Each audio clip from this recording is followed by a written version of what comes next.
Okay students, आपने चारों quantum numbers, principal quantum number, azimuthal quantum number, magnetic quantum number और spin quantum numbers के बारे में समझ लिया और कन्फिग्रेशन के बारे में समझ लिया। अब हमने जितने भी क्वेश्चंस हैं related to electronic configurations and questions related to electronic configuration and quantum numbers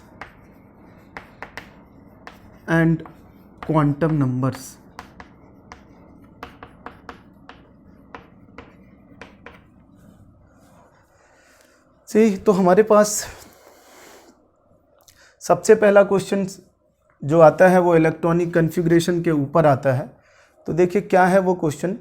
पहला ही क्वेश्चन है राइट द सेल कन्फिग्रेशन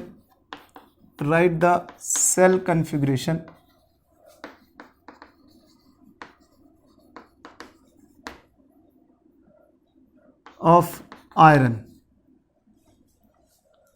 तो देखिए क्या बनेगा, ये क्वेश्चन है सेल कन्फिग्रेशन ऑफ आयरन आपसे बोला जाता है। तो कई लोग क्या करते हैं, आयरन 26 होता है तो लिखने की कोशिश करते हैं 2886 को ये लिखेगा, या 28826 है तो पूरा 888 बना देगा। कोई लिखेगा इसको 2816 लिखेगा, क्योंकि उसने तो अपना जो सीखा है 10th से वो सीख के आया है वो लिखेगा, लेकिन 10th तक में जो सिखाया गया है उसको वो केवल 20 इलेक्ट्रॉन तक का सेल कन्फिग्रेशन लिखाया गया है, उसके आगे नहीं।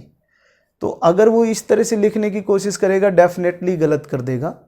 उसको जब भी लिखना है सेल्फ कन्फिग्रेशन किसी भी एटम का, तो पहले उसका इलेक्ट्रॉनिक कन्फिग्रेशन लिखना है, और उसका इलेक्ट्रॉनिक कन्फिग्रेशन 26 का क्या बनता है, 1s2 2s2 2p6 3s2 3p6 4s2 3d6 ये बनता है। अब जब ये कन्फिग्रेशन लिख लिया है, इसके बेस पर ही आगे देखना है। देखो ये जो साइड में नंबर होते हैं ये सब सेल नंबर बताते हैं आपको। तो इस साइड में इसके पास पहला दूसरा ये नंबर है, तो पहली सेल में ये ऊपर इलेक्ट्रॉन होते हैं और नीचे ये सेल नंबर है। तो पहली सेल में 2 इलेक्ट्रॉन, दूसरी सेल ये नंबर 2 वाले हो गए और इसके पास 8 इलेक्ट्रॉन हो गए। तीसरा सेल ये 3 नंबर, ये 3 नंबर है, ये थर्ड नंबर। अगर इसको देखें तो ये सारे इलेक्ट्रॉन टोटल करें 6 2 8 6 14 एंड 2 दिस। इस तरह से ये आपको सेल कन्फिग्रेशन किसी का भी बताना है, पहला क्वेश्चन। दूसरा question, right the electronic configuration of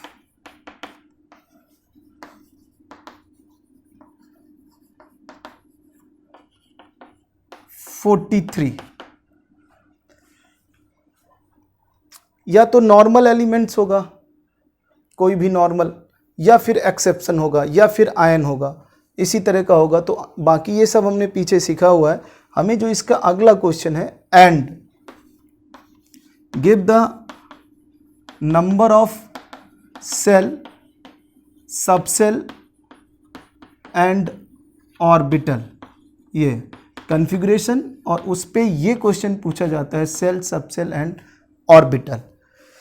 देखिए सेल, सबसेल एंड ऑर्बिटल अगर आपको पूछा जाए, तो अगर क्वेश्चन ऐसा होता कि नंबर ऑफ शेल, सबशेल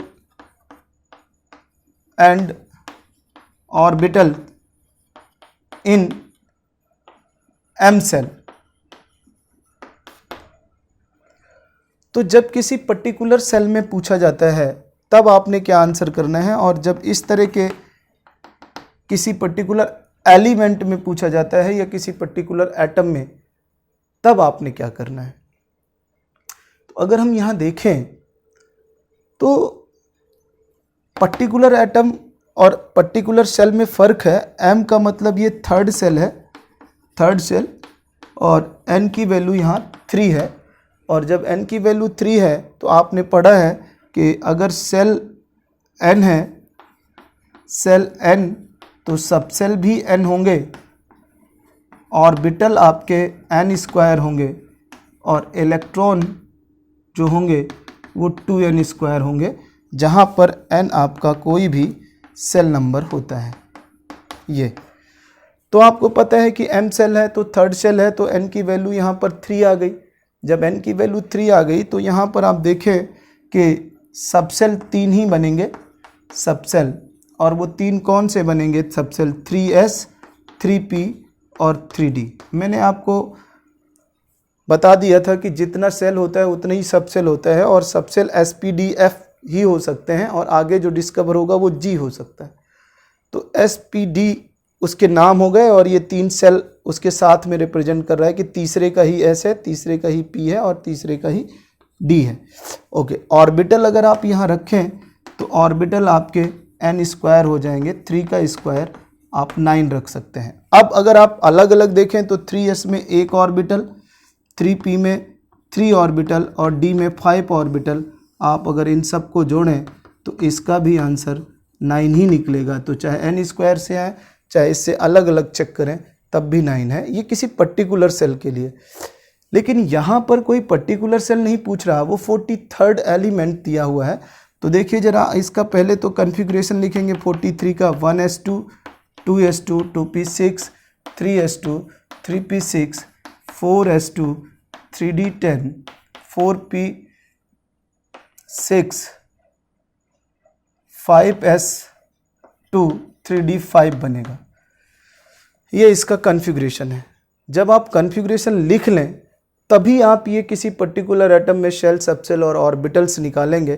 तो सेल, सबसेल और ऑर्बिटल्स जो निकलेगा वो कितने होंगे? तो शेल तो 1, ये 2, मैक्सिमम नंबर ऑफ यहाँ देखना है 4 बन रहा है, तो शेल बन गई 4, मैक्सिमम नंबर 4 आ रहा है, ये 4।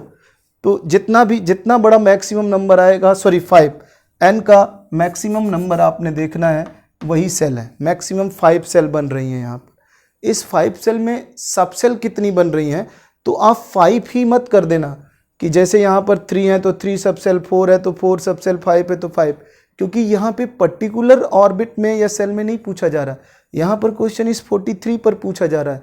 तो इसकी जितनी भी ये सबसेल हैं, फिर समझ लीजिए, जितनी भी ये spdf सबसेल हैं, ये सारी काउंट करेंगे तो 1 2 3 4 5 6 7 8 9 10, इसकी सबसेल हो जाएंगी 10 सबसेल हो जाएंगी ये। और ऑर्बिटल, इन सभी के ऑर्बिटल आपको काउंट करने पड़ेंगे। तो इन सभी के ऑर्बिटल देखिए क्या होंगे। तो सभी के ऑर्बिटल अगर आप देखें यहाँ पर, तो s में एक ऑर्बिटल, फिर s में एक ऑर्बिटल, तो ये यहाँ पे अगर हम देखें 1 + 1 + 3 + 1 + 3, 3 + 1 + 3, ये यहाँ पर 1 + 5 + 3, 1 + 5 + 3 + 1 + 5। हमने क्या किया कि इन सभी के ऑर्बिटल्स, क्योंकि जितनी सबसेल बनी हुई हैं उन्हीं के ऑर्बिटल्स लेने हैं, तो 1 1 2 3 5, 1 6, 3 9, 1 10, 5 15, 3 18, 1 19 और 5 24। यहाँ पर देखें 24 आ रहा है, 2 3 5 6 9 10 और ये 5 15, 3 15 और 3 18 19 और ये +5। तो इस तरह से ये 24 आपका आंसर आ जाएगा, 24 ऑर्बिटल। तो ये सेल, सबसेल और ऑर्बिटल निकालना आपने सीखा, आप इसको नोट कर लें।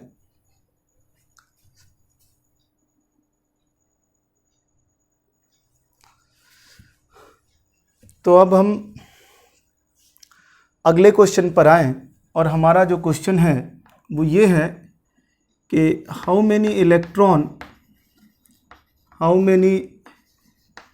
Electron in chromium having n + l = 4। First question, इसी में ही हम सारे क्वेश्चन की प्रैक्टिस करके देखते हैं। How many electrons in chromium having n + l, 4, having l = 0, m = 0, जी ये दोनों डिफरेंट क्वेश्चन है। L इक्वल टू 0 बताना है, M इक्वल टू 0 कितने इलेक्ट्रॉन्स है, नंबर ऑफ अनपेयर्ड इलेक्ट्रॉन बताना है आपको, डायामैग्नेटिक और पैरामैग्नेटिक बताना है, डायामैग्नेटिक और पैरामैग्नेटिक। इसी पर मैग्नेटिक मूवमेंट बताना है आपने, मैग्नेटिक मूवमेंट ये। और क्या बताना है आपने, नंबर ऑफ इलेक्ट्रॉन्स, ये किसी में भी आ सकते हैं, अब बार बार हम एटम नहीं बदल रहे हैं, चाहे जिस पर भी आए। Number of electron having M equal to mod 1 and S minus half से। और क्या आ सकता है आपको, number of paramagnetic and magnetic movements unpaired electrons and electron having same spin, same spin. इस तरह से आपके ये डिफरेंट क्वेश्चन हैं। इसमें एक साथ हमने 7-8 क्वेश्चन मिला दिए हैं और वो 7-8 क्वेश्चन एक ही उसमें करना है। तो देखिए आंसर, सबसे पहले क्वांटम नंबर और कॉन्फ़िगरेशन से रिलेटेड क्वेश्चन को कैसे करना है, तो कॉन्फ़िगरेशन लिखना बहुत ज़रूरी है। ये सारे क्वेश्चन जो हम सीख रहे हैं वो सब इलेक्ट्रॉनिक कॉन्फ़िगरेशन के ऊपर ही बेस्ड हैं। तो कॉन्फ़िगरेशन देखिए ज़रा इसका, ये चूँकि एक्सेप्शंस है, 1s2 2s2 2p6 3s2 3p6 4s1 3d5, ये इसका कॉन्फ़िगरेशन आएगा।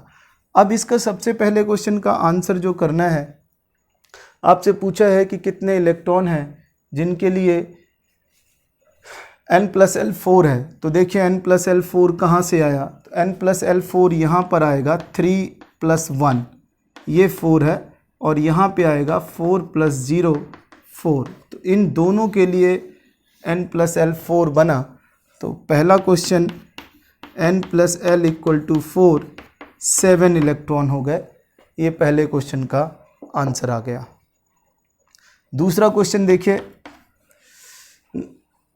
Having L equal to 0, electrons यहाँ पर देखें तो L इक्वल टू 0 किसके लिए होता है, L0 for s orbital, s orbital के लिए होता है। तो यहाँ पर देखें s के कितने ऑर्बिटल हैं, एक ये है, एक ये है, तो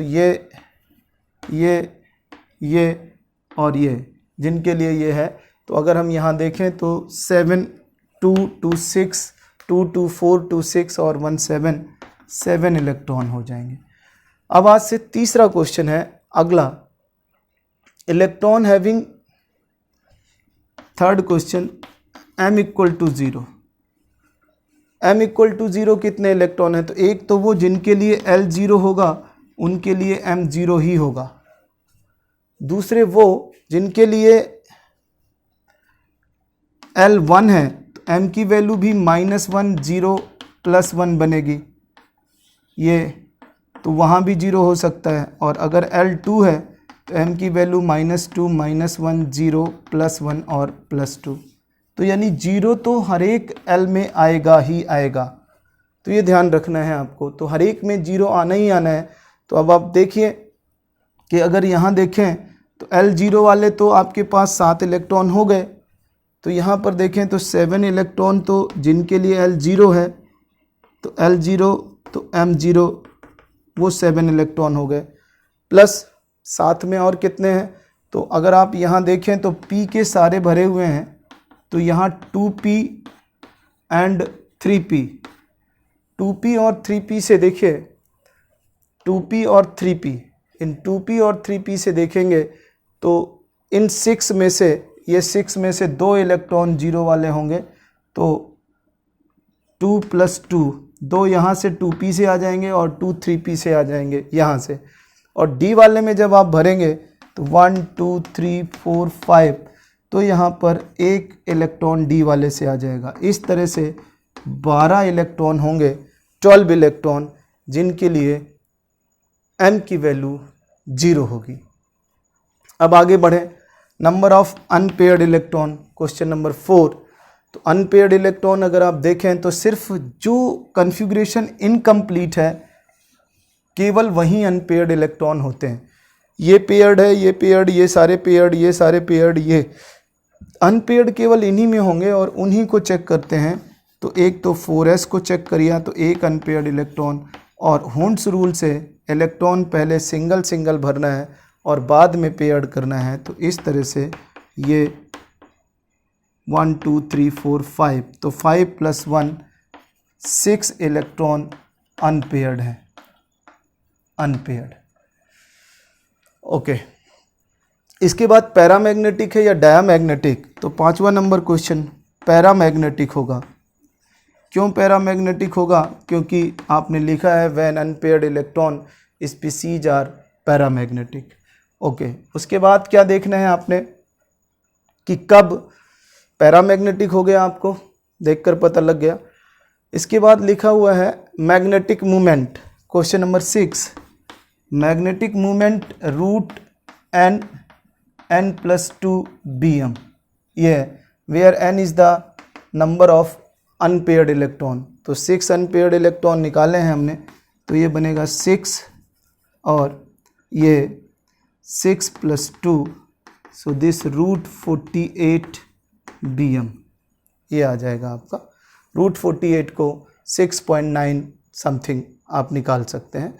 इसके बाद लास्ट क्वेश्चन है इसका, अभी एक और क्वेश्चन है, तो ये फिर इसके बाद 6 के बाद 7 number question, number of electron, ये एडवांस में आ चुका है क्वेश्चन, आप देखेंगे प्रीवियस उसमें। तो number of electron having m = mod 1 और s -½ या +½ कुछ भी हो सकता है, ये मॉड है, मतलब कि अब हम देखें m1 कहाँ कहाँ हो सकता है। तो आपके पास ये लिखा हुआ है, अगर L 0 है तो m0, तो s वाले तो कोई भी इलेक्ट्रॉन 1 नहीं रख सकते, तो 1 कौन रख सकते हैं? L 1 पर 1 हो सकता है, तो ये है -1 वाला भी लेना है और +1 वाला भी लेना है। तो 2p से एक तो मिलेगा, 2p से -1 का एक इलेक्ट्रॉन ये, और चूँकि -½ लेना है तो 2 ही इलेक्ट्रॉन आएंगे 2p से, प्लस 2 इलेक्ट्रॉन 3p से आ गए। 3p में भी वही सेम, ये -½ और -½ और mod 1 लेना है, तो ये हो गए। और फिर d वाले से, चूँकि -½ d में है ही नहीं, ये देखिए d में ये +½ ही हैं सारे, तो अगर ये +½ दिया होता यहाँ पर mod 1 +½ तो ये वाला और ये वाला 1 वाले की दोनों कंसीडर कर लेते, लेकिन वो है नहीं, तो यहाँ पर mod 1 एंड s -½ केवल आपके 4 इलेक्ट्रॉन बनेंगे इस तरह से। तो इस तरह का क्वेश्चन एडवांस में इंटीजर टाइप में आया हुआ है, आपको ये पूछ सकता है क्या होगा, तो आप बता सकते हैं। लास्ट इसका type 8 number question, electron having same spin. तो सेम स्पिन का मतलब क्या होता है? तो जब आप कॉन्फ़िगरेशन लिखते हैं और कॉन्फ़िगरेशन में आप देखें कि जो पेयर्ड हैं उनके हाफ इलेक्ट्रॉन तो +½ होते हैं और हाफ इलेक्ट्रॉन तो -½ होते हैं। तो अगर आप यहाँ देखें यहाँ तक, तो यहाँ तक आपको 2 to 4, 6 10 2 12 6 18, 18 में से जो पेयरिंग बनेगी 9 +½ और 9 -½ क्योंकि ये बराबर हैं, तो +½ और -½ के बनेंगे 9 और 9। इसके बाद आगे देखेंगे तो ये 6 सारे के सारे ये 6 अनपेयर्ड इलेक्ट्रॉन +½ के हैं, तो ये दूसरे इसमें +½ और -½ 9 9, और ये 6 इलेक्ट्रॉन इसमें और जोड़ना पड़ेगा आपको, इस तरह से 9 + 6 15 इलेक्ट्रॉन +½ और 9 इलेक्ट्रॉन -½ इस तरह से आपके ये स्पिन है। तो सेम स्पिन में आंसर करना है 9 और 15, ये है। तो इलेक्ट्रॉन हैविंग सेम स्पिन, तो 15 इलेक्ट्रॉन एंड 9 इलेक्ट्रॉन जिनके स्पिन सेम होंगे, और इस तरह से ये क्वेश्चंस हो गए। आप इनको नोट कर लें, आंसर समझ लें, कोई डाउट है तो पूछ लें।